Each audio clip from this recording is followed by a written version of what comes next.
Hey everybody, Captain Zach here from Cito Daytona. Today I'm going to show you how to tie a bowline.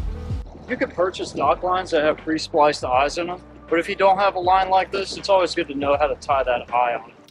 Here at Cito, we use bowlines at the end of our tow lines. It's a reliable knot that we can use to tow directly from a sturdy cleat or attach our various clips and shackles depending on the situation we're in. When tying this knot, you want to give yourself quite a bit of slack. And the first step that we'll do here is make a little loop. Now this top end of the loop needs to be leading to the bitter end of your line. That's very important.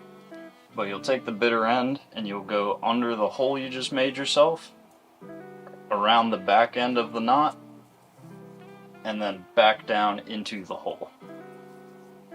Now from here, you'll just go ahead and pull it all nice and tight, and then you've got yourself your bowline.